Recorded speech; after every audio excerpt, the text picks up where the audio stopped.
Good afternoon, everyone. Are we ready to get started? Yeah. Thank you so much for coming out, braving the cold and the snow for this event. We're really excited to have you, and I'm very honored to be welcoming you into this place and time here for the Black Against Empire panel, a forum and discussion on the struggles for liberation across the African continent and North America. My name is Liz Balsoni. I work here at Macalester, and I also organize with the Minnesota Anti-War Committee. And before we introduce our wonderful speakers and get started with this panel, I have some housekeeping notes. So first, you all got in here likely from the stairs or the elevator to the left, and that's the same way you can get out. Also to the left of this lecture hall, there are bathrooms. And upstairs, there are water fountains as well. After the panel, as Nick mentioned, we've got a table in the back with some of Frank Chapman's writing, if people want to check that out from Freedom Road Social Store. And then we also have TCC for Jay in the house, Loretta, and I think another person as well. And the Twin Cities Coalition for Justice is relaunching their campaign relaunching their petition to get community control of the police on the ballot in Minneapolis. If you haven't signed that already for this year, please check it out and learn more and then sign it on your way out. Yeah.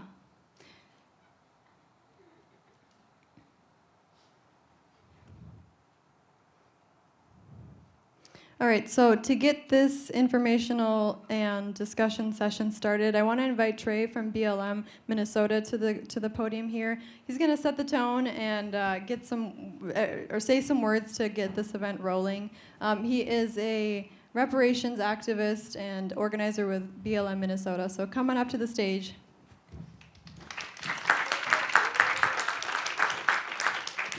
Black lives. Black lives. Thank you all for coming out in this winter storm to learn about Black liberation and Black resistance. Here in the United States, Black people have been resisting white supremacy or oppression since about 1526, when there was an early slave revolt in the North Carolina colony, and those enslaved blacks rose up against those in that colony and then escaped all into Florida and became part of the native community in Florida. Throughout slavery, many of you know about Nat Turner and the way he resisted white supremacy and institutional racism in the institution of chattel slavery. After slavery, Black people still kept resistance, and sometimes resistance didn't just look like fighting physical fights. Resistance can also be like what you've seen in Flint, Michigan, where you're fighting for clean water, or in Jackson, Mississippi, where there's a fight for clean water. Many of you have yourselves been a part of Black resistance and fighting against white supremacy and institutional racism in modern times, when you were protesting during the George Floyd movement, which was one of the biggest, which is the biggest protest movement in American history. In 2020, 15 to 26 million people participated in BLM George Floyd related protests that started here in Minnesota and spread throughout the nation and eventually throughout the globe.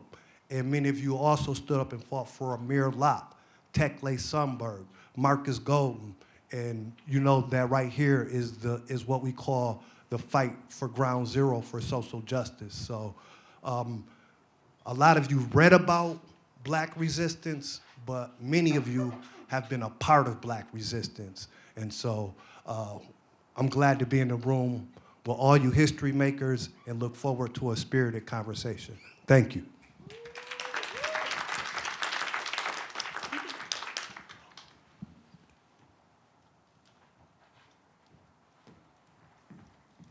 Give it up one more time for Trey. Thank you so much for getting us started.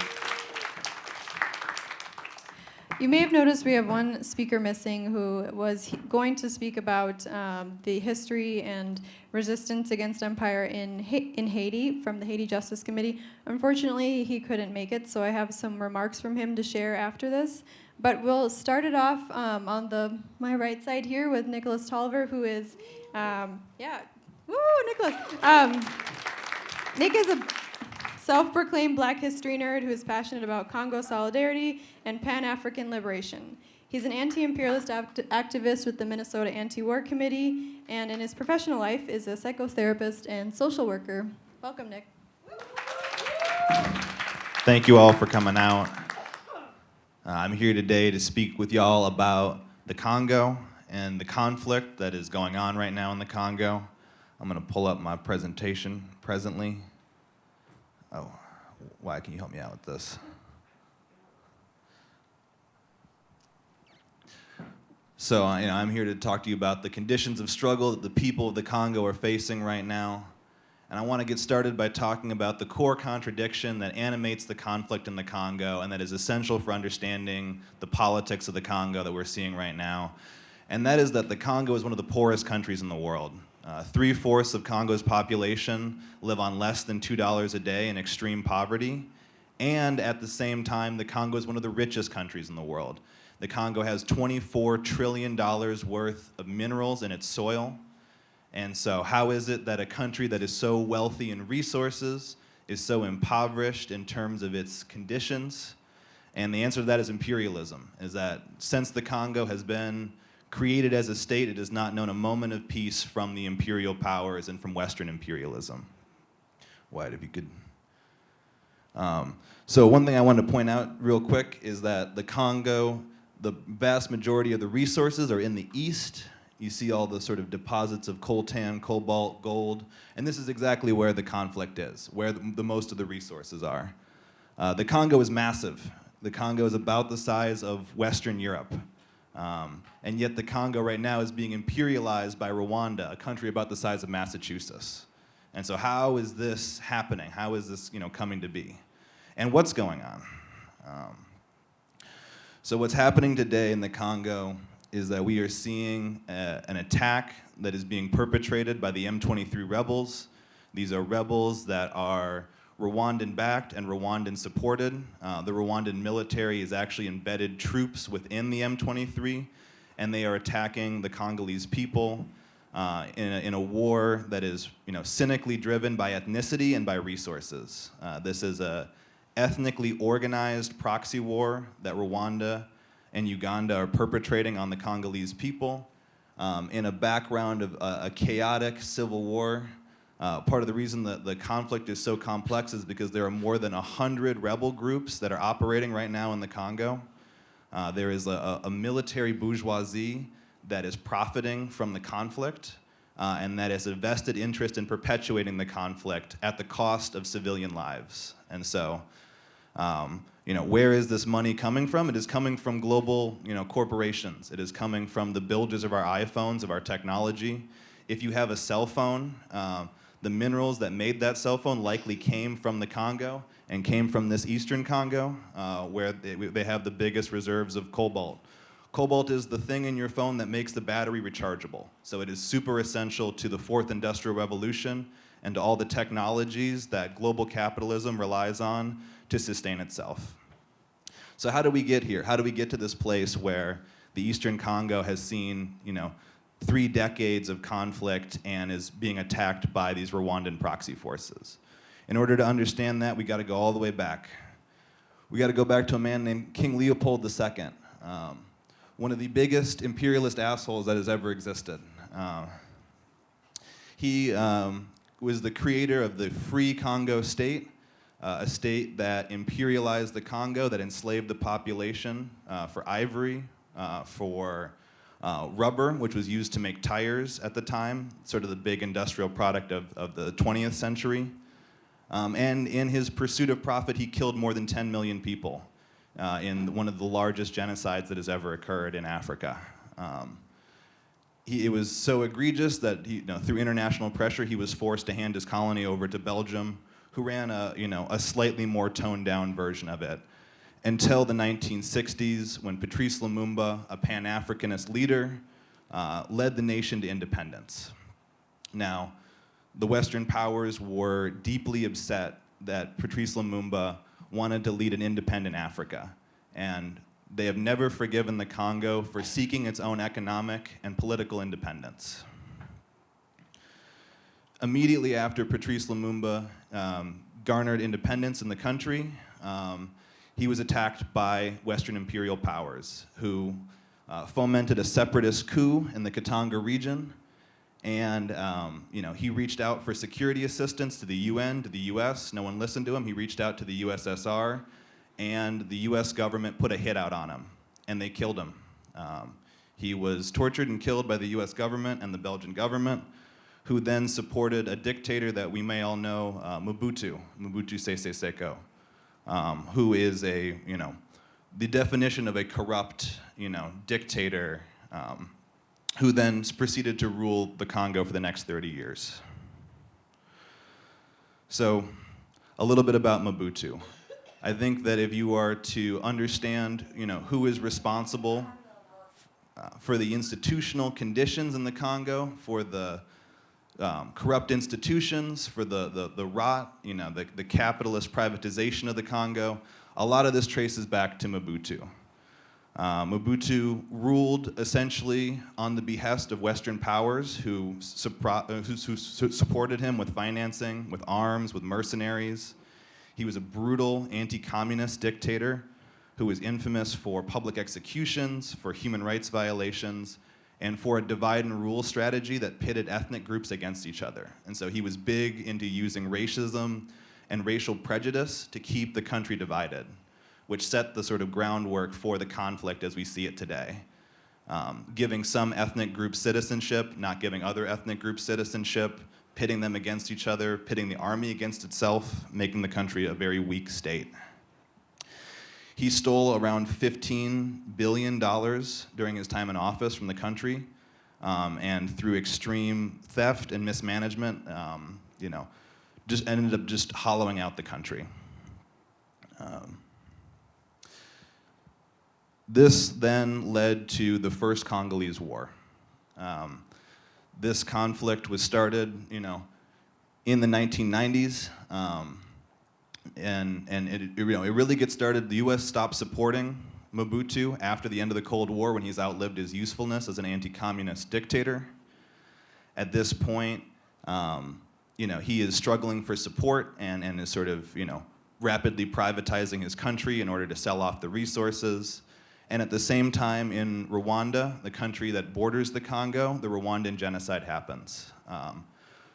In the Rwandan genocide, the Tutsi minority was massacred, was genocided by the Hutu majority. About 1 million, a little under than 1 million people were killed in the span of 100 days in one of the most bloody genocides that the world has ever seen. In response to that, the Tutsi military retook control of Rwanda. They beat back the genociders. And so the genociders left Rwanda and they fled into the Congo. Both innocent people and these militiamen and these genocidaires. Mobutu supported the genociders, let them host bases in the Congo, and allowed them to attack Rwanda from the Congo. This set Rwanda up to invade the Congo for the first time, and now Rwanda has invaded the Congo 3 times. So in 1996, Rwanda, Uganda gathers a coalition of states that are willing to overthrow Mobutu, and they do so. In the process, they end up killing around 200,000 ethnic Hutus in these vicious attacks on refugee camps. They end up putting in a man named Laurent Kabila into power. He's the guy in the tan suit in the middle.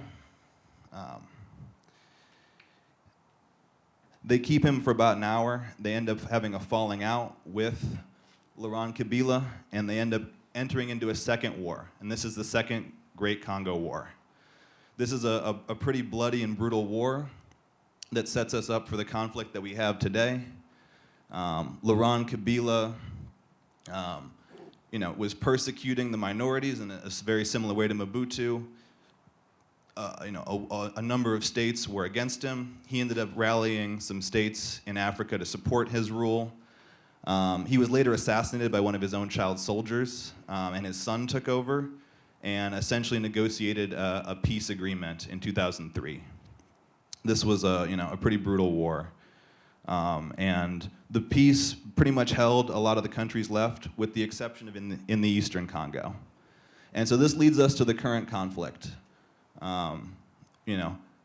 Rwanda is in the conflict right now. There was a failure of the peace process that took place after the end of the Second Congo War.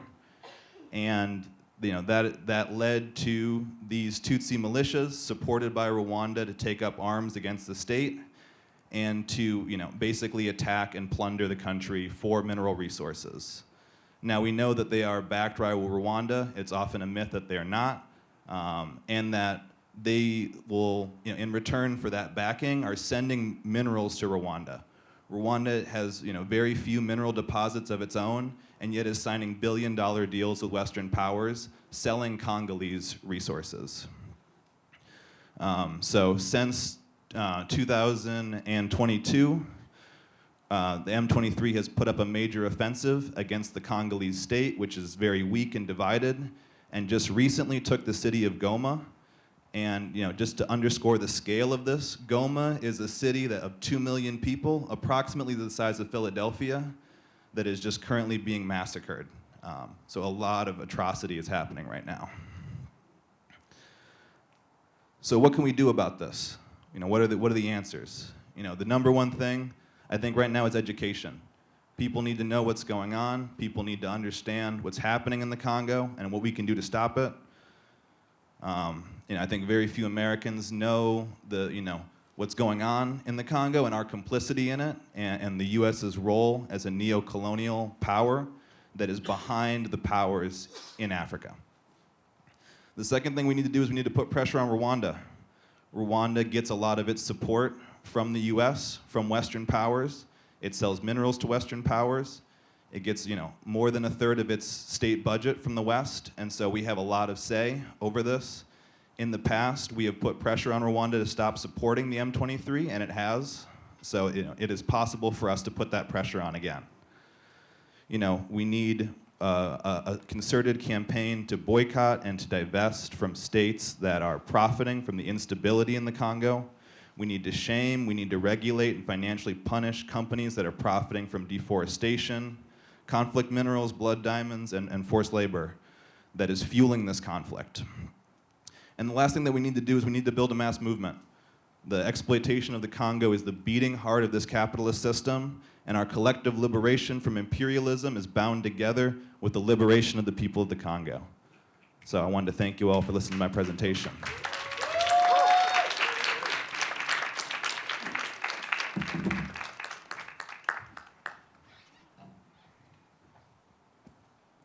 Thank you again, Nick. Let's give Nick another hand.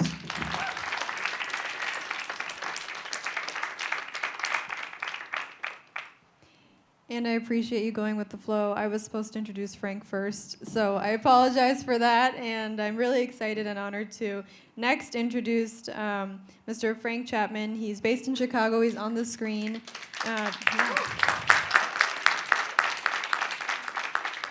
Yep, like I said, he's based in Chicago. He's the executive director of NARPR, the National Alliance Against Racist and Political Repression, and he's also authored many works, including Marxist-Leninist perspectives on Black liberation and socialism, as well as the Damned Don't Cry, pages from the life of a Black prisoner and organizer. So with that, Frank, please take it away. Thank you very much. Can you hear me okay? All right, great. Yeah, thanks for that great presentation, Tolliver. And thank all you comrades for having me here,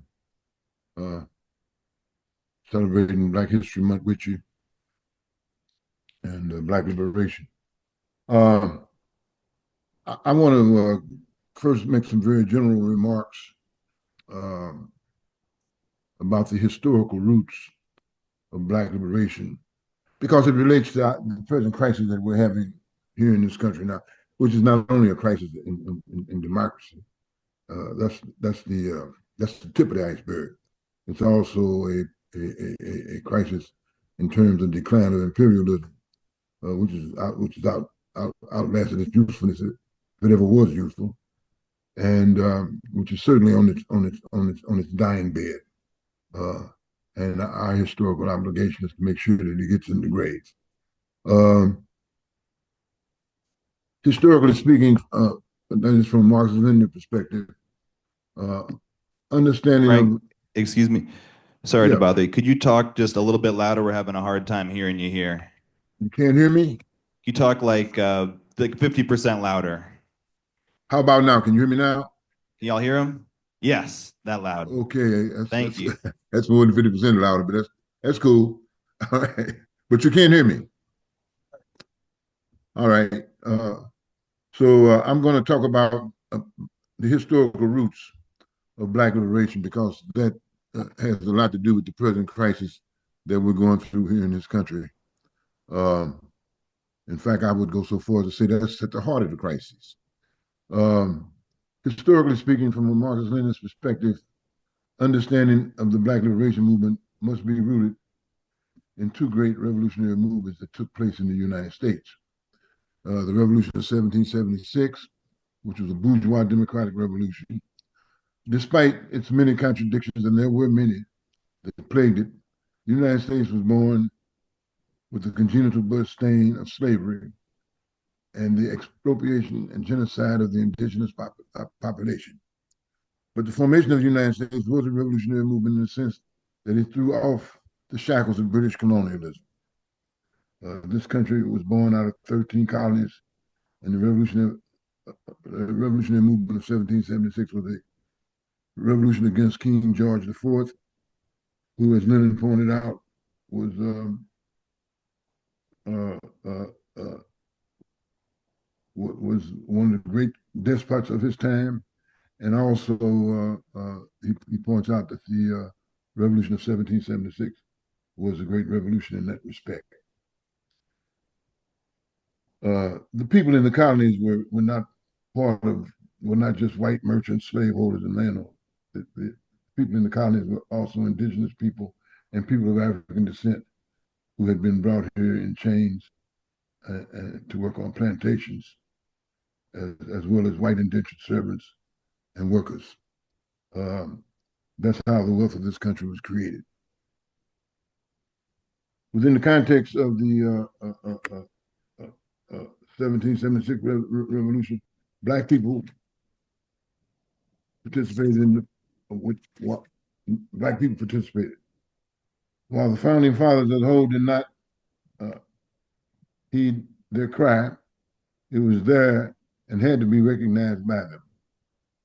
It was recognized because the Constitution that was written by the slaveholders and merchants only mentioned slavery in regard to representation, where they say that Black folks were three-fifths human. In other words, the way that a congressman had to count his votes back then took he got 3 votes for every five Black people that he had in bondage.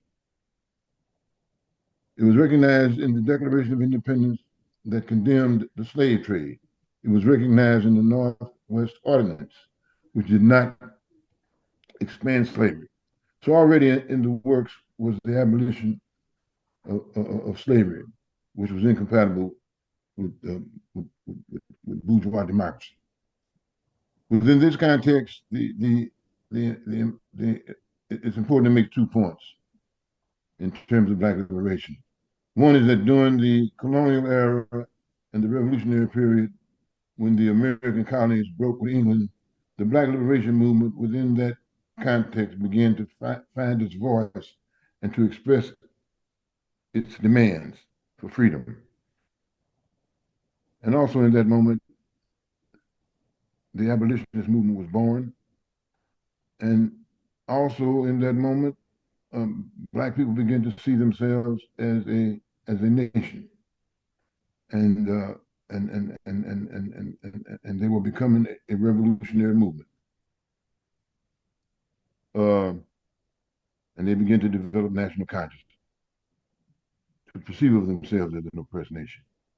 In this stage of its development, the primary goal and objective of the Black Liberation Movement was the abolition of slavery by any means necessary. In the struggle for Black liberation, were we dealing with, at that moment in time, a settler colonialism? I don't think so. What we were dealing with was the emergence and formation of a bourgeois democratic republic that embraced slavery.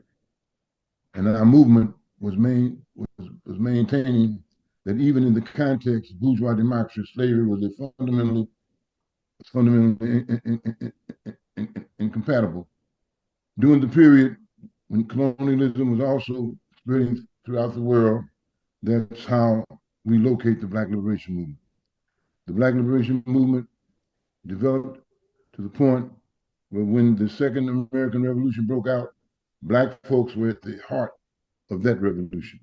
Their cries for freedom were ignored in 1776. They could not be ignored in 1861. Frederick Douglass wrote in 1864, and I quote, I end where I began. No war but an abolition war. No peace but an abolition peace. Liberty for all, change for none.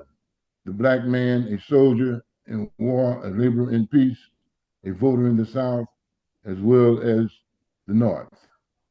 America, his permanent home, and all Americans, his fellow countrymen. Of course, he's using man in the generic sense.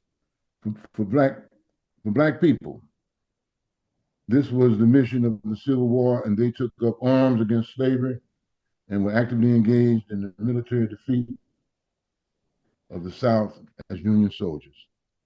The Revolution of 1861 was really a revolution that was sparked up and brought into being by what Marx appropriately called a slaveholders' rebellion.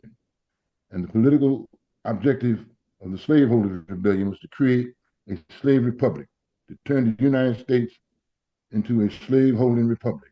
That was the aim of the slaveholders. Marx described the slaveholder rebellion also as the crusade against labor, because Marx understood that labor in a white skin could not be free if it was branded and sold in a black skin. Can you hear me? Mm-hmm. Therefore, black liberation in this period was consciously perceived by communists to be objectively tied to the revolutionary movement for socialism. Black people were in the center of the Civil War because that revolution involved the abolition of chattel slavery. That is, the buying and selling of black people. I want us to seriously consider this historical progression. From during the colonial period of capitalism, when black folks developed into a revolutionary movement, during the process of the revolution of 1776, and during the declining period of the old colonialism and the rise of imperialism, black people were at the heart of the Second American Revolution. They were ignored in the first, they could not be ignored in the second. These are two very significant historical developments. The transition from the old colonialism to imperialism posed different challenges for black people and for the United States. Both of these revolutions were incomplete, but the Civil War completed the Revolution of 1776 by the abolition of chattel slavery. I'm saying chattel slavery because that involves property, selling human beings. Chattel slavery counted people like you do cattle and livestock on the farm. So that was abolished, but slavery as a whole was not. As if you read the 13th Amendment, you will see that they will say slavery is abolished except for those convicted of a crime. So we still got that kind of slavery going on right now. It's called penal slavery. That was the fundamental revolutionary blow that was dealt to the slaveholders. They lost their slaves. Over $3 billion of property they lost. But we're living today with the fact that the second revolution, the revolution of 1861, was also incomplete. It was not finished because it suffered a setback with the rise of imperialism. The surviving planters of the old slaveholding South became part of a counter-revolutionary movement in the South that, through violence and terror, set the Black liberation movement back and created an era of the most vicious, racist repression in the South, and at the same time, the greatest onslaught against the American labor movement. This is what Donald Trump is talking about bringing back when he talks about make America great again. The radical democracy of the Reconstruction era was overthrown by a counter-revolution that wiped out the revolutionary gains of that period, which was written into the Constitution as the 13th, 14th, and 15th Amendment. 13th Amendment abolishing the buying and selling of human beings, that form of slavery. The 14th making where you are a citizen of the United States by birthright. Therefore, all of the free slaves, because they were born here, they became automatic citizens. And the 15th Amendment giving them the right to vote, and which to this day we're still fighting for. And look like we're going to be fighting for the 14th Amendment again, too. Donald Trump is talking about taking that away. Black people are still experiencing some form of slavery in terms of penal slavery. With Trump coming into office, he's talking about taking away the revolutionary gains of the 14th Amendment, which is about our birthright as citizens. We stand face to face with this historical reality today, which is saying to us in unmistakable terms that we must complete the second revolution.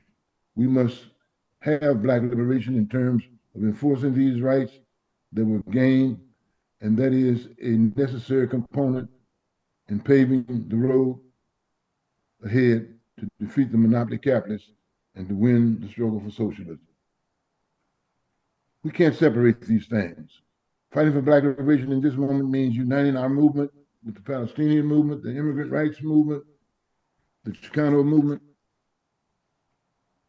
with all the nationally oppressed and the working class movement. I know there's going to be a lot of questions and whatnot, so I'm going to just say a word about Trump in closing this out.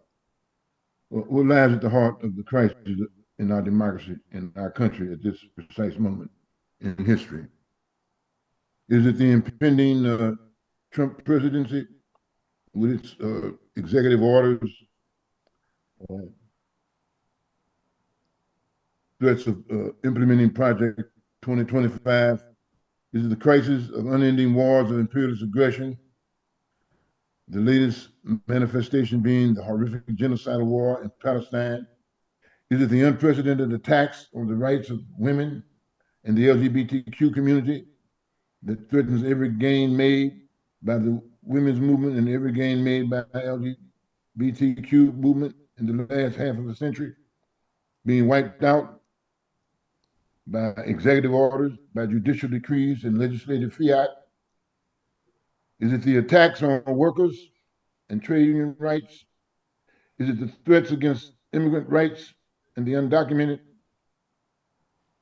Or the seemingly irreversible economic nosedive, which is not something just characteristic of this administration, but goes all the way back to 2008 with the last Great Recession and has been with us since the general crisis of capitalism in the 1970s.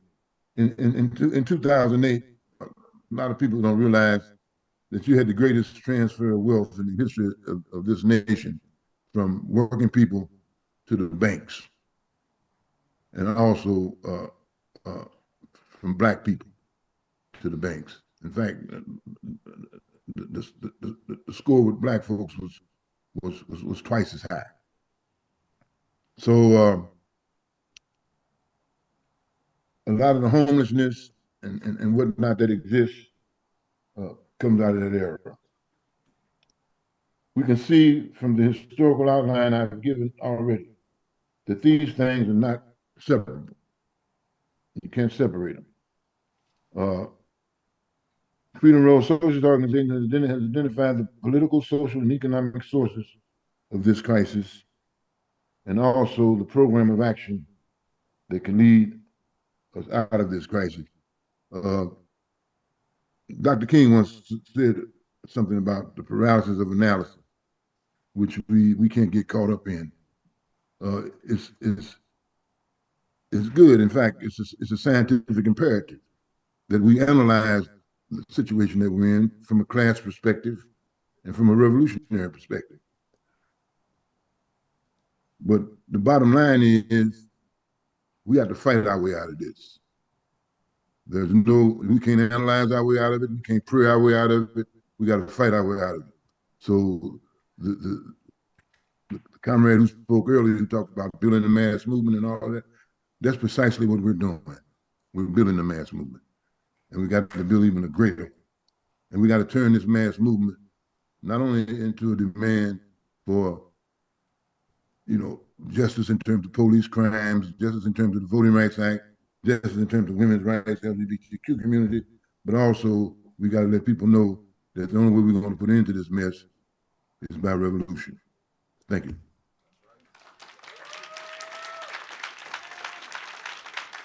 I'm assuming that you're clapping. I can't hear you, but I see your hands.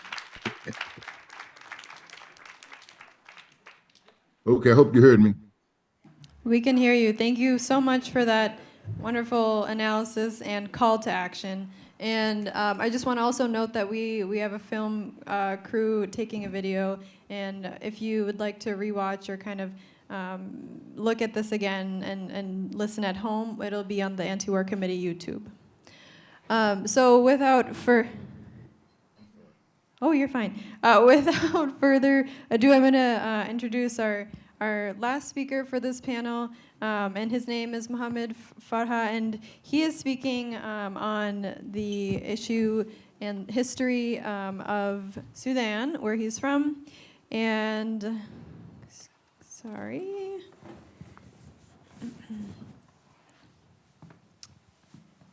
So, hang on. Yeah, give him a round of applause while I find his.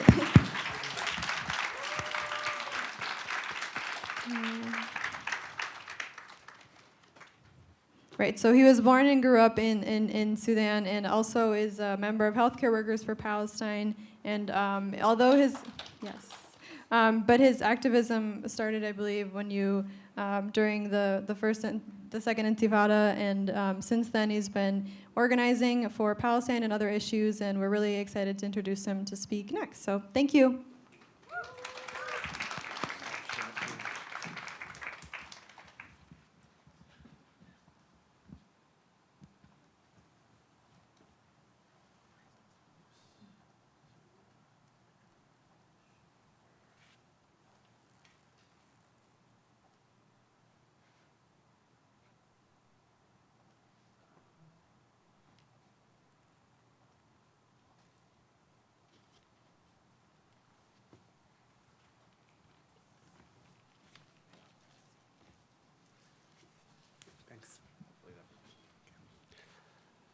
Thank you for coming for this. Really appreciate it. Appreciate the opportunity to speak. And it's really tough to speak about Sudan right now. It's just based on how things are going, and we are seeing or noticing this integration of the country, unfortunately. But and I won't be talking about this actually. I'll be talking about because disperse is a luxury that we cannot afford. So I'll be talking more about a little bit the history of the Sudan, but more about the struggle in Sudan and the resistance, and how can we, and what we need to build upon and bring and revive. We'll start with just a brief history. I'm not sure if people are familiar. It's primarily starting with Sudan's encounter with colonial modernity. So it started actually not with Europeans. It started, maybe the person can be considered as European. It's an Albanian who was ruling Egypt, Muhammad Ali. And he invaded Sudan in 1820. And he was trying to build in Egypt a state the modeling European empires. And every empire has to have a colony. So he went to Sudan. They invaded in 1820, and it was a very catastrophic event for the local people, and there existed some sort of monarchies. Everything was dismantled and became under the Egyptian rule, the Khedive rule, and then it changed a little bit after and became more under British rule when Britain took over Egypt, took control over Egypt in around 1880. A second event that's like a moment of resistance is the Mahdi's revolution. That was in 1881, between 1881 to 1885. And that was the primary moment that forged what can be considered as Sudanese nationalism. Didn't last long, unfortunately. As all revolutions, there was formation of a state. It wasn't very successful, and it was dismantled again by the British and the Egyptians, forming a condominium that ruled Sudan until 1956. In 1924, there's another moment that I'll be talking about. It was a great moment of revolutionary action. And in 1956, Sudan got independence. And since independence, we've just been mostly military rule, had a fewer shorter durations of democracy in Sudan, but it's been mostly military rule that ruled the country. And 1964 was a revolutionary moment inspired, or going from an inspiration of the October Revolution. It was in October, so they used October also, like the Bolsheviks. So it was in October 1964. So those are the main events I'll be talking about, but I'll be talking more about the people. I won't be talking about the government or the political system. So the major ideological currents that contributed and formed Sudanese nationalism are Pan-Africanism, Pan-Islamism, Pan-Arabism, and Third World socialism and communism. So yeah, that's the first colonial encounter with Muhammad Ali, guy on the left side. And it's very interesting also for the people on the right side, actually, because the primary reason he went to Sudan was like mimicking all European empires, have to have a colony, but also to get people. He was forming the military, or like forming the Egyptian army. And there's a really good book for people to check out by Dr. Khalid Fahmy, All the Bash's Men. It talks primarily about the formation of the army in Egypt, but it also like the modernization process and its impact on local communities and traditional societies.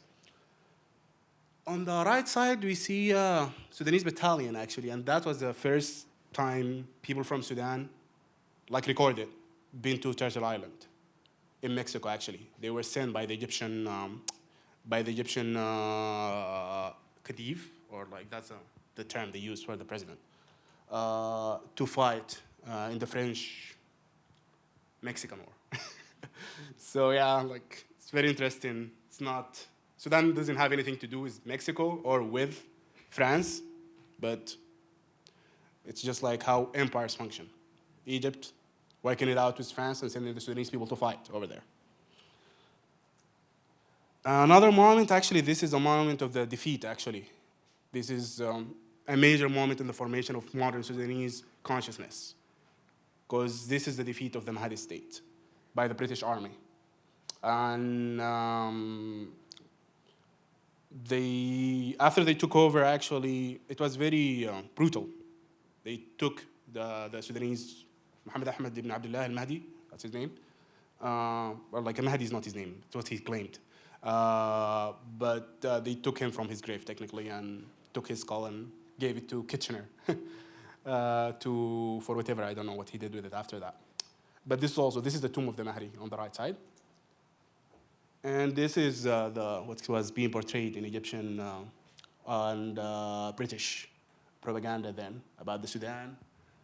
And it's very, but like it shows, because also there was a conflict over the Sudan. British wanted to rule over the country, but Egypt technically claimed it by the right of conquest, that's the term they used then. And the British took over Egypt. So there is a sort of trying to create some sort of a separation between the two nations to some degree. So unfortunately, what's represented in the bottom is Sudan. Up there is Egypt, and Britain is over there. And this is another thing. It's actually, my background professionally is in healthcare, and it's also interesting, like, with colonial modernity, hygienic modernity, and colonial medicine. So this is a representation here. That's the Sudanese fighters. And this is the formula of British conquest, the pure soap. You see it also on the other side. The white man's burden is to bring cleanliness and sanitation, technically. That was the rhetoric that was being used, the civilizing mission that was being conducted. And it's funny because the white man burden, actually, it's Kipling who wrote it. And he didn't write it for the British. He was British, but he wrote it for the American, actually, in their invasion of the Philippines. So it shows all those connections between empires and imperialism in general, and how it perpetuates exploitation, extractions of resources, and all kinds of racism and violence, colonial violence. Here we see so we started with colonial encounters. There's the great decolonial horizons. So you see the Sudanese Mahdi on the right side. On the left side is actually the revolution of 1924. And this was a great transformation for Sudanese society, because this is after the Britain took over the country and started forming their own technically educational system. So there was a transformation. It's like technically what's Fanon's termed as like the colonized person living in a state of Manichaean delirium. So it's like living between two worlds, the world that the tradition and the new world that's being superimposed on the people. So it's the generation of the defeat after 24 years, 30 years, who revolted against the British.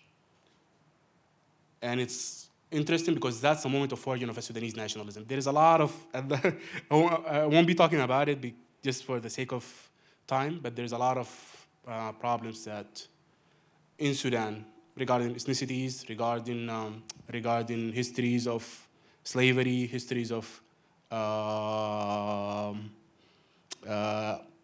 racial structures that was built. But this moment is a moment that all the Sudanese people united, coming from all backgrounds, different tribal backgrounds, to stand against Britain in 1924. And the leader of the revolution actually was a person in the middle.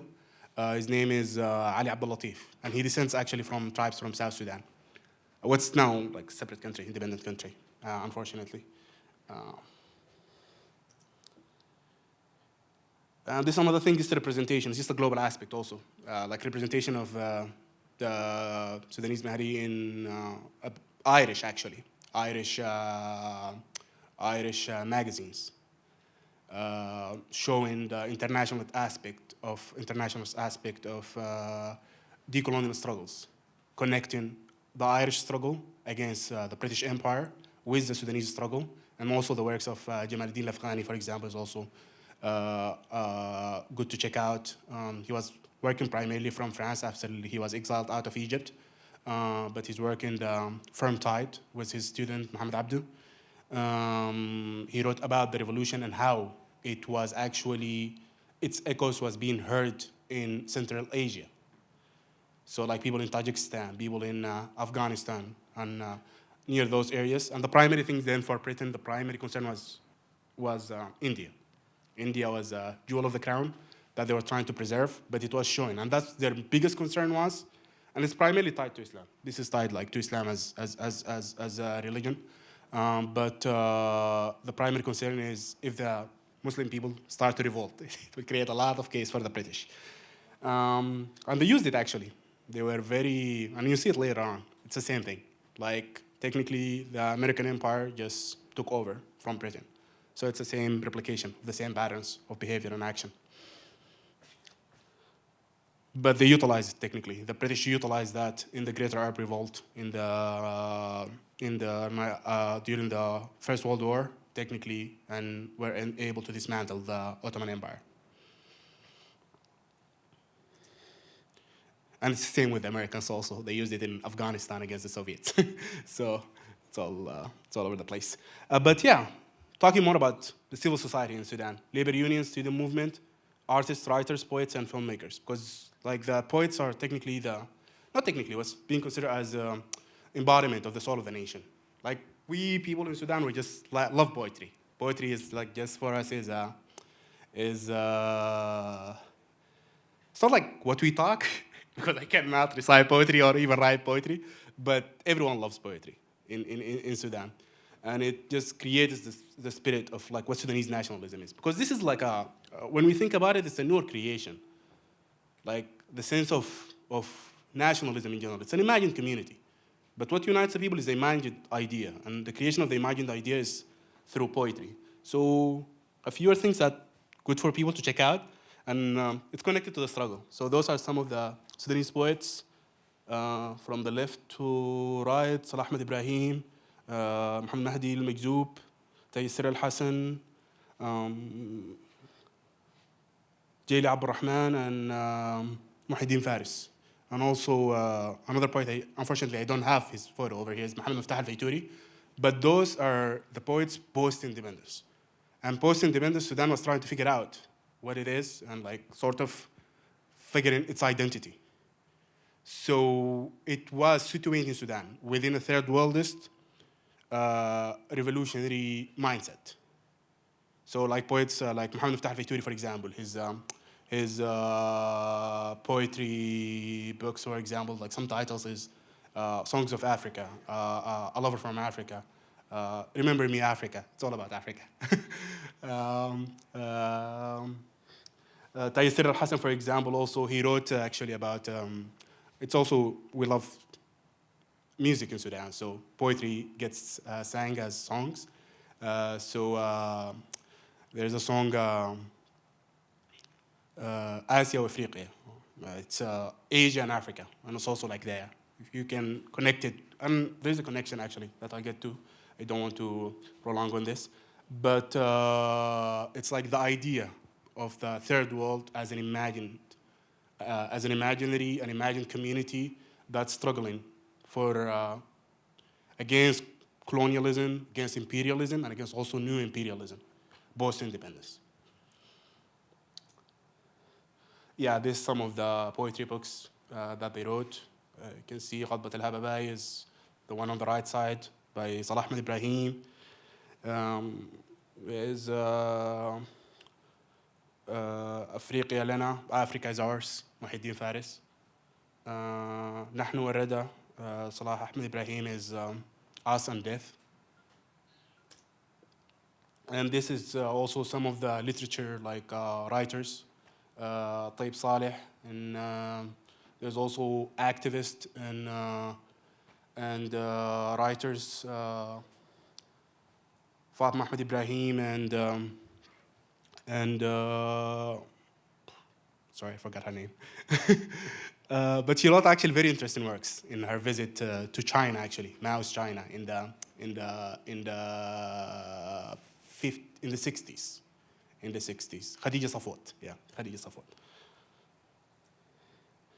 And again, it's just like works of literature. And one thing that like in Sudanese, I didn't like talk about it much, post-independence, like movements-wise, the primary movements were, there was some traditional movements building upon actually the previous groups that was functioning or built the first sort of state under the Mahdi state.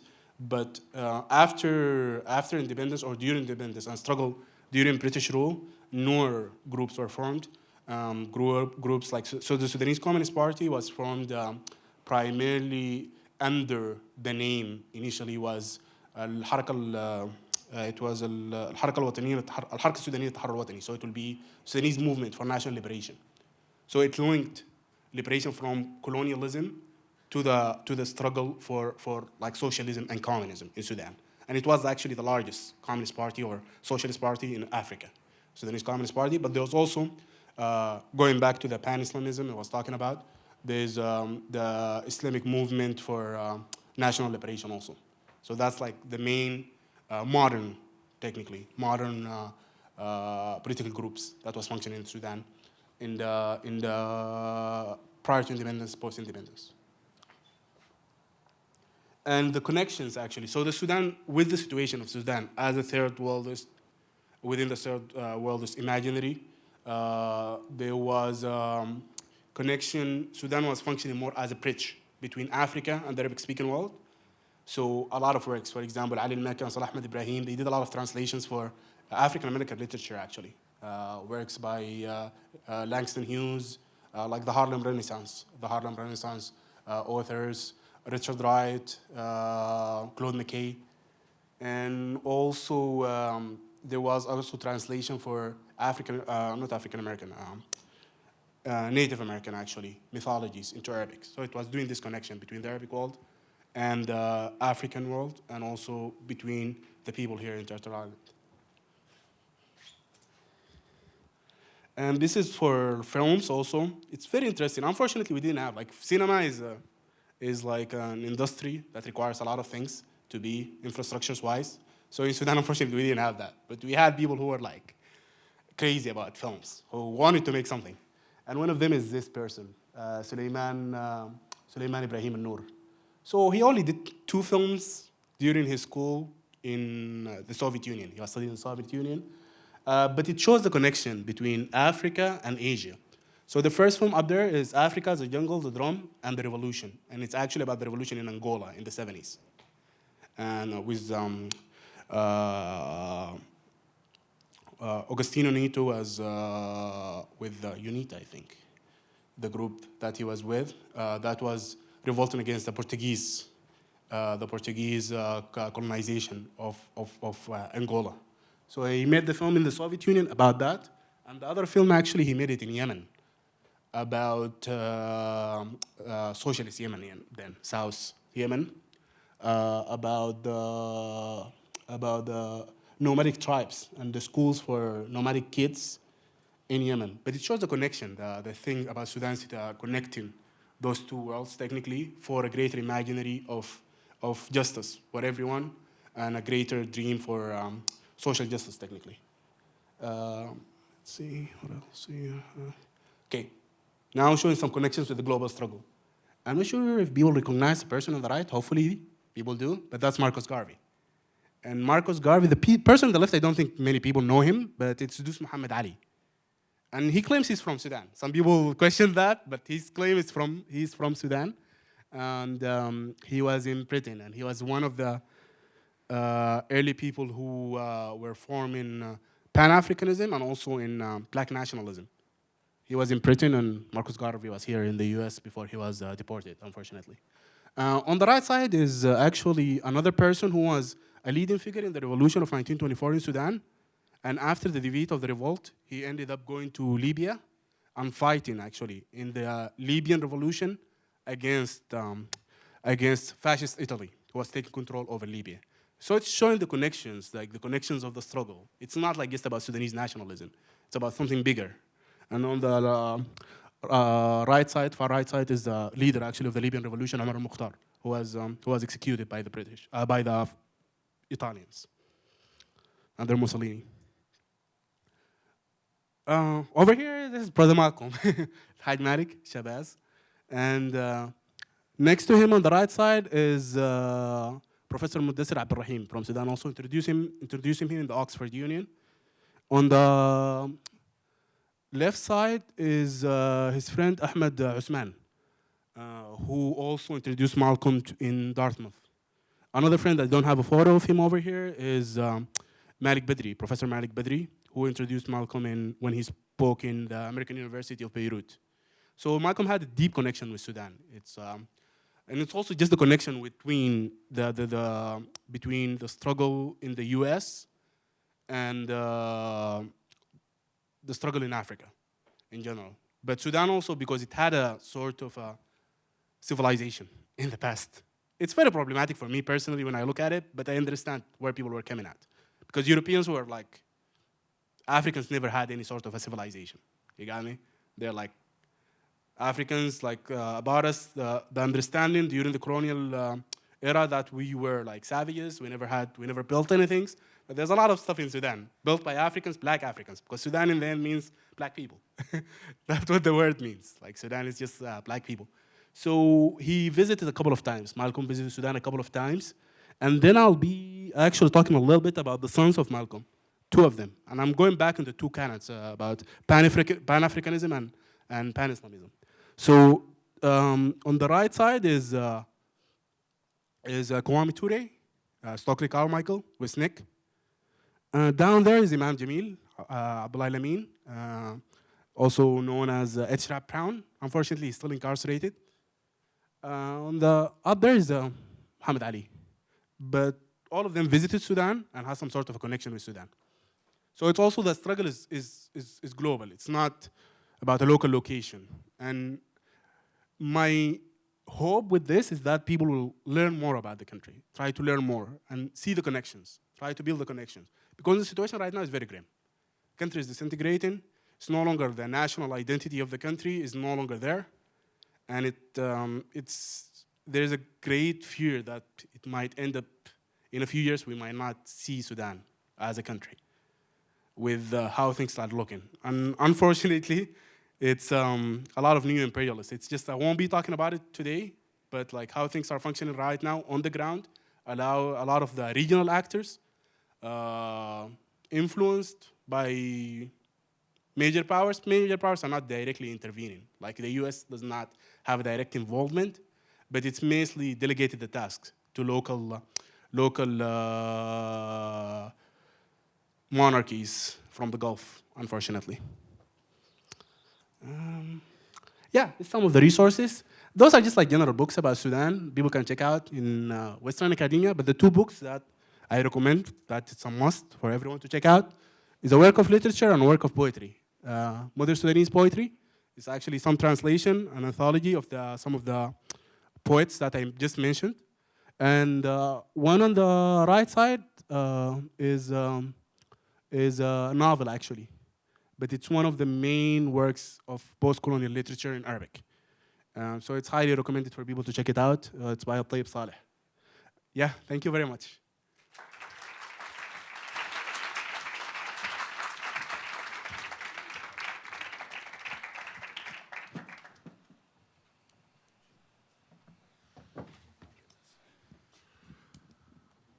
Thank you so much again, Mohammed. That was wonderful. And lastly, I want to speak some words from our speaker who couldn't make it before we get into questions. His name is Ruben. He organizes with the Haiti Justice Committee, and he sent me something to read, something very short. In these dark times, we must not stop fighting. Civic engagement, protests, and educational events such as this are the remnants of sanity in times like this.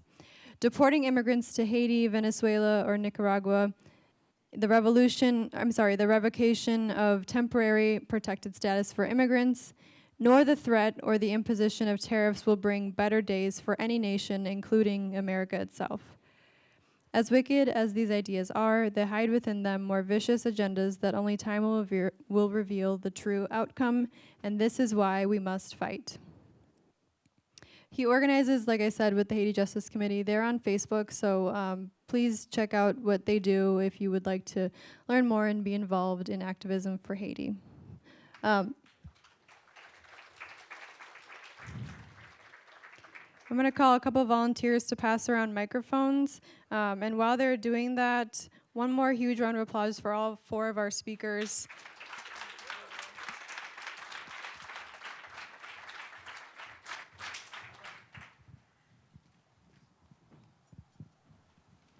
If you have a question, go ahead and raise your hand, and then we'll pass it off to our panelists.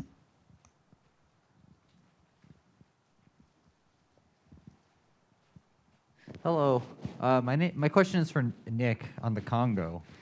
I remember attending a call or like another panel on the Congo, and I remember hearing that also like under the rule of Paul Kagame in Rwanda, Rwanda is also exporting resources from the Congo into Rwanda to power it and basically develop and modernize the Rwanda.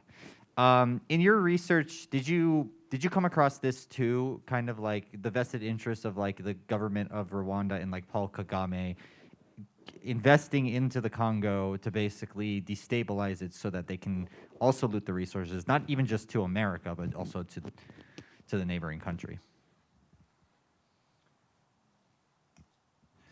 Yeah, so I think that is an important aspect to understand in it, is that, yes, Rwanda is enriching itself through the resources of the Congo. Rwanda is a landlocked, small, relatively poor country that is using Congolese resources in order to develop itself and in order to extract lucrative international deals.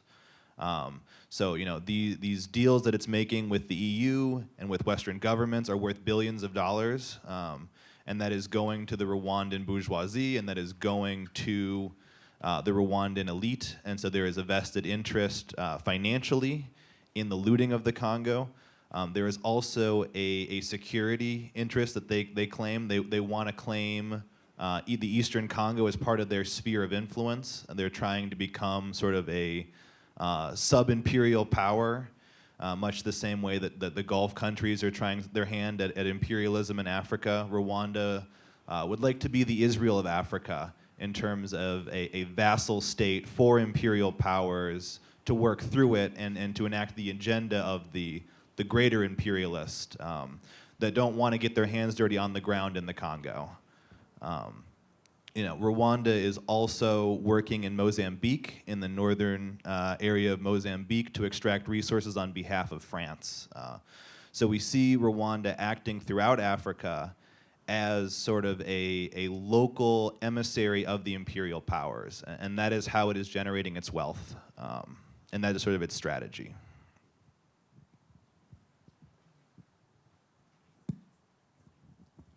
Peace, y'all. My name is Eric. I think this question is really for everybody on the panel, but Brother Chapman, I just finished your book actually not too long ago, so deeply appreciate what you had to say in Marxist-Leninist perspectives on Black liberation and socialism. I was struck by the fact that you did draw distinctions between the Black liberation movement and the socialist movement, and that was deeply clarifying for me.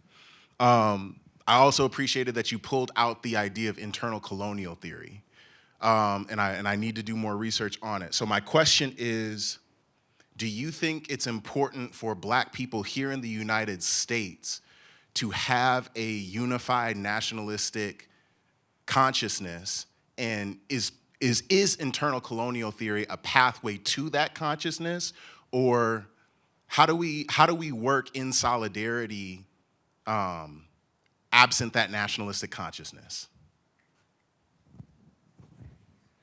Thank you. That's a great question.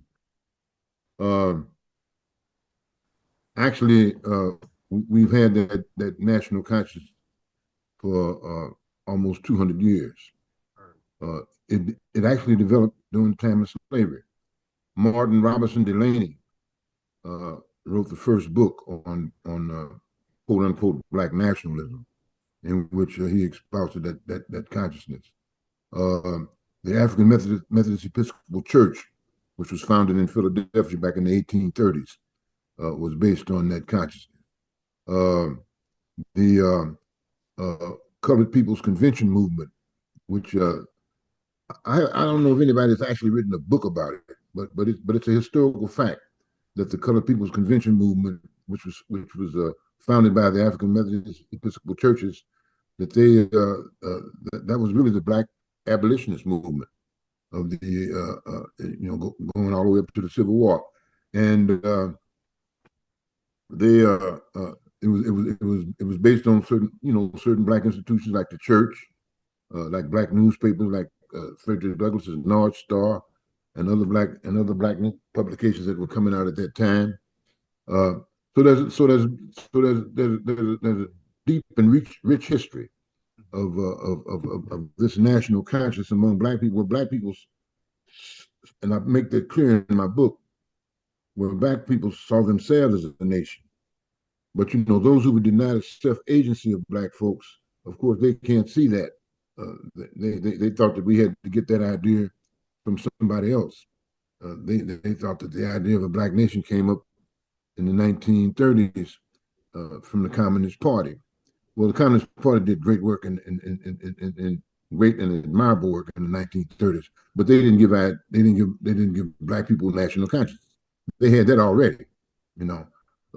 Lenin didn't do it. He recognized it, but he didn't. It wasn't instilled by anybody. It grew out of the oppression of the people, and So in answer to your question, uh, and let's deal with the internal colonial theory thing for just a second. Back in 1821, uh, there was a movement afoot that was started by the slaveholders. It was called the colonization theory, and they were they wanted to divide black people up because the free black people were forming a movement to liberate those who were still in bondage. So they made a proposition to them to send them back to Africa. It was called the American Colonization Movement. The black abolitionist movement rejected that. They rejected that, and Martin Robinson Delaney rejected it. You know, if they were going to go back to Africa, they were going to go back on their own steam, not because some slaveholders sent them back over there. But the country of Liberia, you may have heard of it, in West Africa, it was founded by those Africans that they sent back to Africa in the 1820s, and Liberia became an American colony. You know, so this has a lot of complicated twists and turns in it. You know, but but from a Marxist-Leninist point of view, uh, and scientifically speaking, uh, black people are not an internal colony in the United States. They are an oppressed nation within the United States. And that's very important to distinguish, you know, because our struggle for national liberation is premised on that, you know. And there's and there's always been, and this has always been the basis of black unity. It's not by accident. I hate to keep going on with this, but it was a complicated question. I'm going to end it here. It's not by accident that the civil rights movement was founded in the Deep South, because that's the Black Belt. That's where the Black nation is located, you know. And so it's not by accident that the greatest impact that the communist movement had in the Black community in the 1930s and to this day was in the Deep South, in places like Alabama, Georgia, and so on, because that's where the Black nation is located. And so the objective fact that we are a national oppressed people comes out in our consciousness all the time, historically. Now, you know, as a unifying force, it's always been a struggle, because the oppressor has always been there also in that same arena, trying to keep us from being unified. I answered your question. It was a great question, and I wanted to do justice to it. No, you absolutely did. And I think the distinction between being a nation within a nation versus an internal colony is something I need to sit with, because I think that nation within a nation is what needs to be leaned into. So I deeply appreciate that response. I think you gave me a place to start.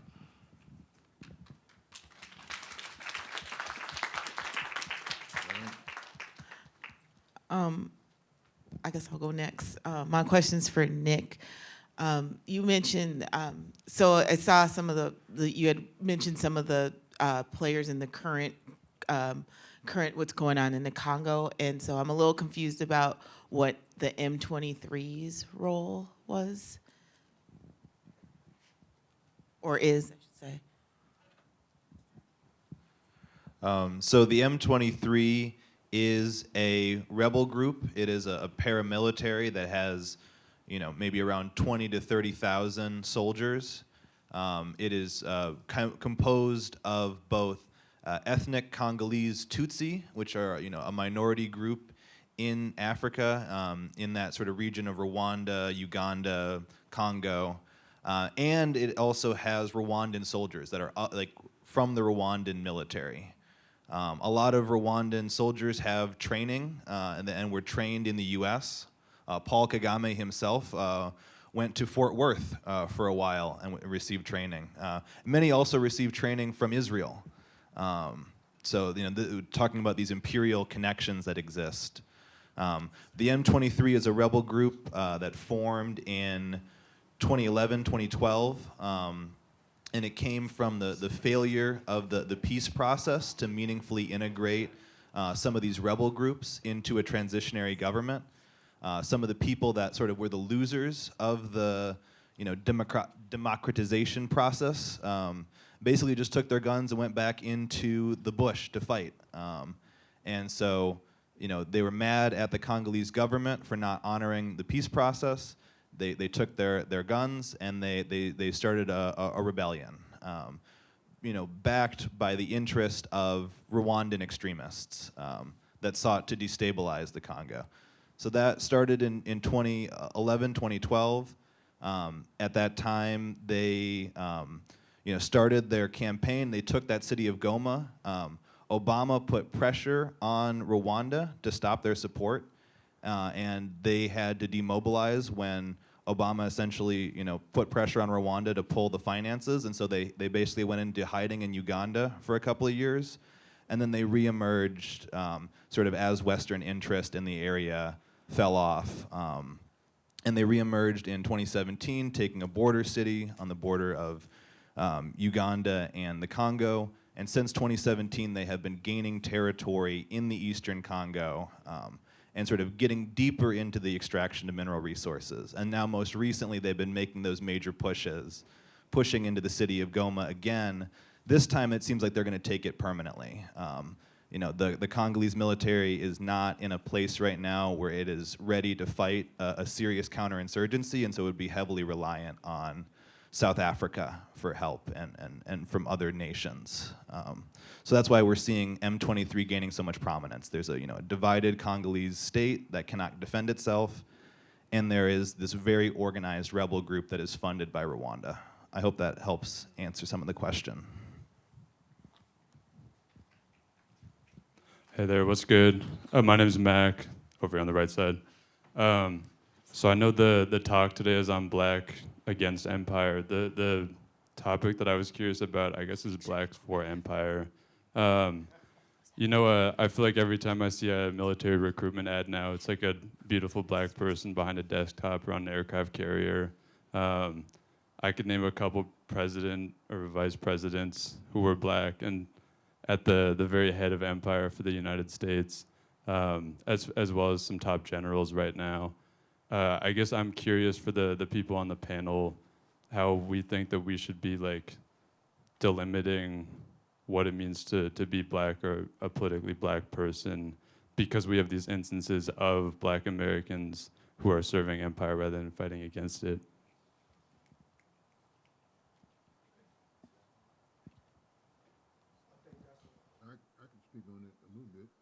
I think that's a great question, especially dealing with the people who have never, we're talking about Black Americans who were denied citizenship. So when you're denied citizenship, that means you're denied like your humanity also. Another thing, because it's Black History Month, a term I like to throw out is self-determination. I think the Black community needs to decide, is it okay for us to be in the military? What kind of services are okay for Black people to take part in, even if other groups don't like it? So I think that's a really big part of Black liberation is self-determination. I also looking at I was just thinking about what's happening in South Africa, and where they have military generals who are a part of, they have to have someone who can protect their country from other attacks. So I think at some point, Black people do have to have some form of military training so that they're able to protect their communities. I even think back in Black people would serve in the war, then come home and still not be treated as citizens, but some of those people would have to come home and protect their communities from white mobs and mob attacks. So to me, it's a double-edged sword. There's military training that I think Black people should know, especially in the current climate we're in. But I always remember Colin Powell at the UN when he said there's military and he looked down and said that they had chemical weapons when he knew that they didn't. So just to answer that question, I'm kind of conflicted on it. But also, just real quick, I'd like to bring up some other topics too.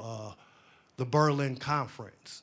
I think that because we're talking about colonialism and things like that, and I think the Berlin Conference is when European powers came together and divided up Africa, right? And so when that happens, that means that those European powers are in control and that those countries don't have self-determination, and they have to fight those powers to get them off their land. So that's one thing I would say. And then the last thing I would say is Africa's big, and we have to unite, but we also have to be able to celebrate our diversity. There's 52 countries, there's over 7,000 villages, thousands, a lot of different languages, so and we can come together and be one people, but if we don't respect each other's diversity, then it'll cause conflict. Frank, do you want to chime in on this as well? Yeah. There's, like with most things, there's a history to this question. Nobody is opposed to black people joining the military during the Civil War because they had an opportunity to kill their slave master. There was a just war. In fact, one might argue probably the only just war the United States has been engaged in. There was a just war, and black people justly were involved in it. And so that begins our history with regard to being involved in the military. And then World War One, most of the black civil rights organizations and black groups, including some black nationalist groups, advocated for blacks to participate in World War One, and they put some demands down that as a result of their participation, they wanted to get equal citizenship rights and so forth and so on. Of course, that didn't happen. Instead, they got lynched. And there were countless incidents during World War One where black soldiers were being subject to all kinds of violence by fellow militia. And then World War II, which was supposed to have been a war against racism, a war against Hitler, and that type of stuff. Blacks had the same demands put out there about getting equal treatment and whatnot when they return home from the military. There were some high hopes of that. A lot of black entertainers, like Paul Robeson and many others, participated in armed services, fight against fascism. Tried to bring the black troops and the white troops together in the fight against Hitler. There was even some executive directives that were put out by Truman, integrating the armed services and so forth and so on. But now, if you think about it, that story just about ends. No, it doesn't end that. It just about ends with the Korean War. Not since the Korean War has the black community been united on the question of blacks participating in the military. In fact, during the Korean War, we started coming out against it. And during the 60s, most of you probably were just born in the 60s in this room, but during the 60s, the Black Liberation Movement took a very definite stand on this question. And that was during the Vietnam War. No, don't go. There was a resistance. And then during that period, that's when black people really took a definite position saying that, and it was said by Malcolm X, it was also said by Muhammad Ali. And you remember they took Muhammad Ali all the way to the Supreme Court about this. Why would I go to Vietnam and fight another person of color when I ain't got no rights in Mississippi? If I'm gonna go to war, let me go to war in Mississippi, and for our rights down there. So that's the historical evolution on this question, And so Uh, what has happened today, the black community as a whole is pretty much in the same position in terms of being opposed to war and stuff like that. But they changed. When they did away with the draft, what they did is they turned it into an economic thing. And they started encouraging black people, who, by the way, some of the poorest people in this nation, they started encouraging them to get into the army, to get money, to get a career, you know. And so people were going in not out of patriotism, not out of make America great again, but we're going in because of sometimes economic destitution, you know, and so forth and so on. So, but you still have a very strong anti-war sentiment in the black community, you know, and but that's not as it's not as strong as it was in the '60s. That's been the ruling class of this country has put on a great effort. And I might mention, since this has been brought up, that you can't hardly name me a colonial country on this planet where the colonial powers did not employ uh, indigenous people in the armed services to keep their own people down. Uh, the Indian Army in India during the time of Mahatma Gandhi was 90% Indian, you know, but it had British officers, you know. You know that process was repeated all throughout the colonial world, Africa, Asia, what have you. So it's got to do with who's in power and how the oppression of a people is executed, and it's always been executed in that way, uh, to divide the conquered people by arming them against themselves.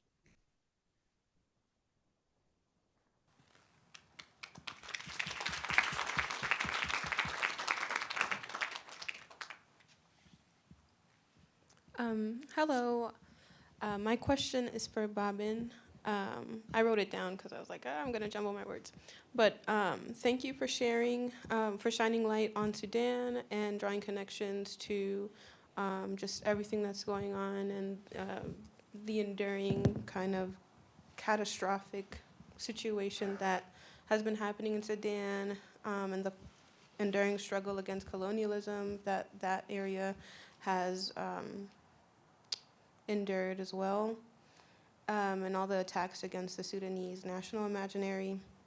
Um, my question is really about the role of poetry, because you mentioned that towards the end of your presentation about poetry being like a really huge means of kind of strengthening that national imaginary.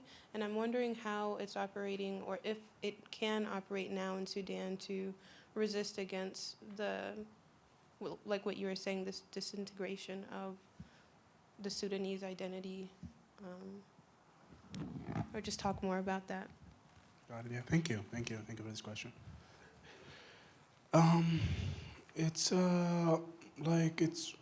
it's for the like in nationalism works that has been like academically done in nationalism in general. It's has to have some sort of an imagined thing, like even going back to, they usually have to be centered in some European country. So they go back to Greece, for example, in the 1800s, and bringing in even Byron, for example, even though he's not Greek, but the idea is like poetry and how it creates some sort of an imagination for people to unite for something. Because in the end, if you think about it, it's like nationalism in general, or like what's considered, and it has its phases. Like looking at it, it can be reactionary, it can be revolutionary. Like in decolonial struggles, nationalism is always revolutionary for the people to be able to have the right for self-determination. But sometimes it can also be repressive, chauvinistic, and you can see that in other forms, like other forms. But with the situation with Sudan right now, it's very complicated. The situation is very complicated, unfortunately. And that's part of what I hope that will be happening, like reviving this poetry, and for people who already, like poets who are currently functioning, because most of those poets actually were functioning up to the 90s, early 2000s.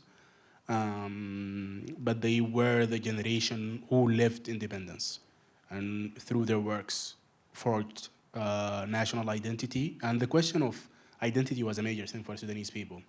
So a lot of the poetry movements, for example, in Sudan, there's what can be translated as the jungle and the desert, al-ghaba al-sahra. So it's more a description of Sudanese identity as a sort of a mixture between like Africa, and the desert is some sort of like Arabic identities. Also, there was Abadamak, for example. It's another poetry group who was centering more the tradition of Nubian tradition. And Abadamak is the god of war, actually, in Nubian tradition. So there are multiple things, yeah, but that's what I hope for. It's the kind of situation is just very grim and it's very complicated based on like the actors who are involved and how things are going. Lately, we've been seeing some advancement for like, and it's the important things personally, how I look at it. Some people might look at it differently, is to preserve what Sudan is, to preserve the nation, to preserve the country. Because based on how things are going, it might end up to some sort of having some division or like further disintegration of the country. I hope I sort of touch on answering the question, but yeah, thank you.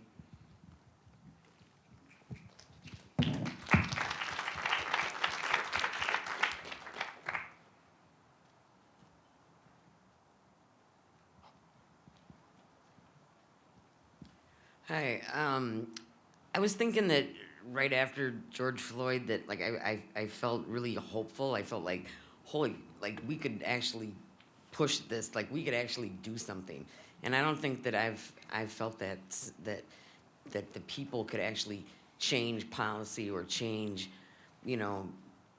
change things since like the early '70s, And so but now I feel like it just kind of like it arced, and then like it's like it just kind of, I don't know. And I'm nervous, I feel like they're kind of like steamrolling. I don't know. I felt like this country is like founded on white male patriarchy, and I feel like that like the old white men were getting really nervous, but now I don't know. I maybe I'm wrong. But because now I see this whole, group of like young white males like getting really cocky and like, in a totally different way, and it's not like, so I just want to know, like, do you feel hopeful? Do you feel like that, that you could keep pushing and like do something really, or do you feel like kind of like we got to ride this presidency out or whatever, I don't know. No, I don't. I do feel very, very hopeful about what's happening, but I do notice what you're talking about with. So another part of resistance is fighting back against what we talk about institutional racism. So we said the younger whites are cocky, but that's because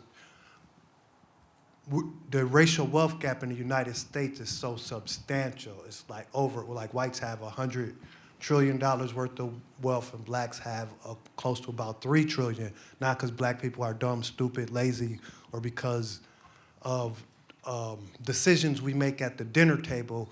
According to Demos, the racial wealth gap is substantial and is driven by public policy decisions. And public policy decisions are made by lawmakers like sometimes people who aren't lawmakers like Elon Musk or like Target, but lawmakers like Trump who said you have to get rid of DEI. You have to, or even going back when you talk about racial covenants. So those here in Minnesota, there were laws that says black people can't buy certain houses in certain areas, even if they couldn't afford to have it. So they went to school, they did everything right, but they still can't buy that house because of the system, and that causes a gap in wealth. So or even dealing with the police causes racial wealth gaps. So it's healthcare. We can go down the line, but these systems cause disparities against black people. But all the things we've talked about today is what gives us hope. What Nat Turner, Fred Hampton, Huey P. Newton, the free breakfast program, all the programs that the Black Panthers made, we've been through this before, and we come out, and we're able to come out and defeat it. So I think even though they're cocky, I really, the people in here, I think you guys are, the young people on the other side, not just Black people, but people who are in solidarity for justice, social, politically, economically, and spiritually. I think we're gonna win. And I think the future is in really good hands just by listening to some of the presentations and some of these questions that I've heard today.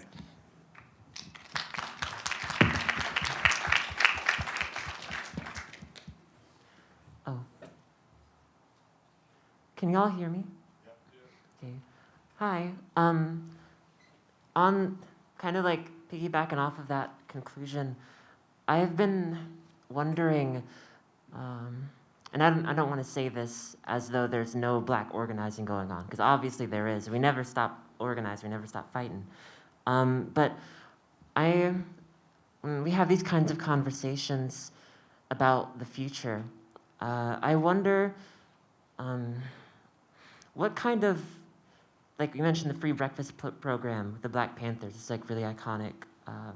What kind of community outreach, community organization do y'all think of, like, do y'all think would be like positive? Like what kind of things should we incorporate into community organizing when we're talking about the future? Like as a community, you know, like as our different communities, because we're diaspora in a bunch of different places, a bunch of different Black folks. Like, what do y'all like to see in the future? I guess, like, yeah.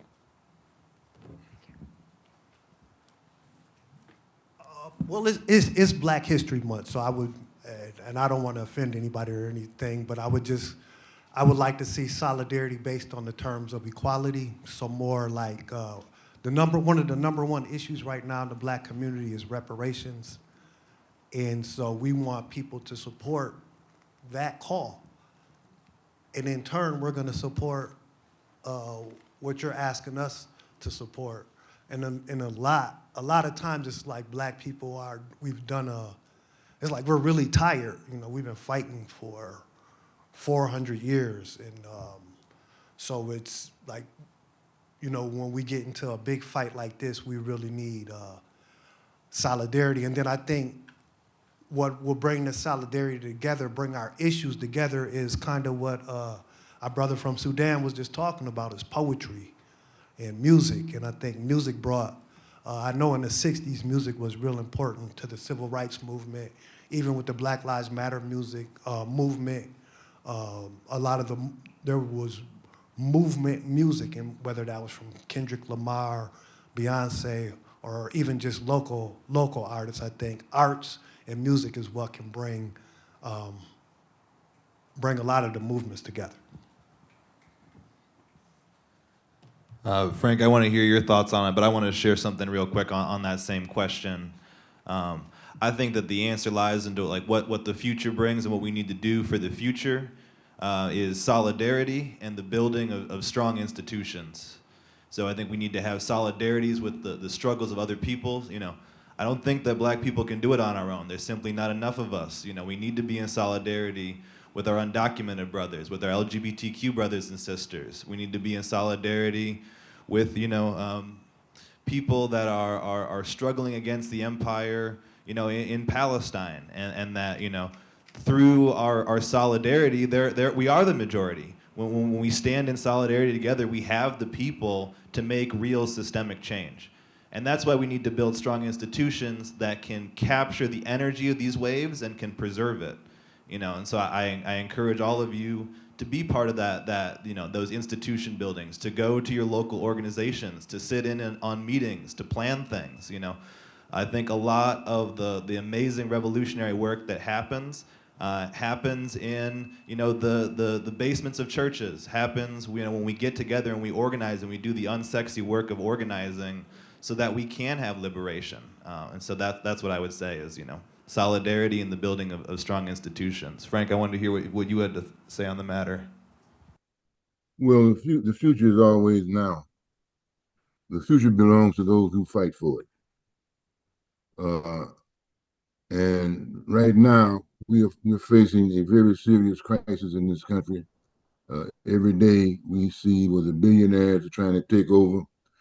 We have a racist, a die-in-the-wool racist who is the president of the United States, and he's openly and brazenly racist. He's not hiding that shit, you know. So now, let's get united against him. How about that? Let's get united right now in the fight to stop Trump before he get us all. Because if we don't unite together to bring this bullshit to an end, then we're gonna all hang separate, you know. Because who do you think they're coming after? They're coming after us, you know. I lived through the period of the Black Panther Party, you know. I know what happened. I know that the government destroyed our movement. I know that, you know. I spent 15 years in jail. I know what went down. My comrades were gunned down and shot down. I know what went down. I'm here in Chicago with the Fred Hampton family. I'm not confused about what went down. Repression works. They repressed our movement. That's why you don't have no Black Panthers now, you know. Uh, and they ain't done. They're not done with their repression. Watch the news every day. They're coming out with it. You think they're going to just go after the immigrants and leave the rest of us alone? No.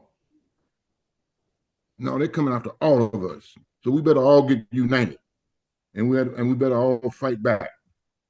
You know, I can understand disappointment. I can understand people being a little frustrated and all that, but you're gonna have to overcome that, and we get united and fight back. The old civil rights song said, "The first thing I did right was when I started to fight." Keep your eye on the prize and move on. You know, this struggle is not over. The struggle for Black liberation is not no way near over, and this ain't no time to be getting tired either. You know, we got to fight. We don't have any choice but to fight. If you want to be free, if you're a freedom fighter, you fight for freedom. It ain't no particular season and no particular time and no particular climate. You know, you ain't got to take my temperature. My temperature is the same on the freedom struggle. You know, we got to fight back, and we got to fight back right now. And we see every day that what we got to fight back against. We got to stop the Trump agenda right now, because it's an agenda that's trying to bury all of us. I hope we can see that.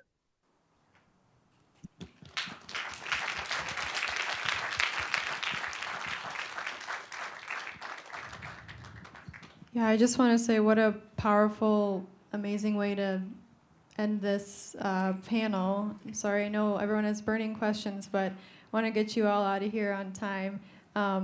And before I do that, I want to read a quote from something I was reading this summer, and it, to me, sums up some of what we've heard and what we can do moving forward. And that quote is, "Every blow that weakens U.S. imperialism globally assists us in fighting our common enemy."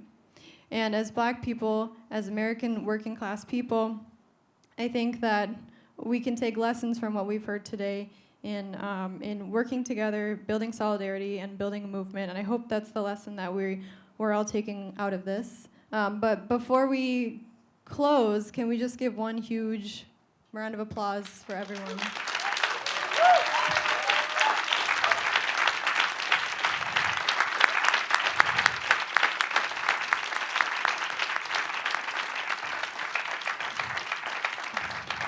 And regardless of what month it is, whether it's Black History Month, whether Trump's in office, or whether whatever year it is, I want to quote our comrade Sabri Wazwaz, who always says "wagon," which stands for "we ain't going nowhere."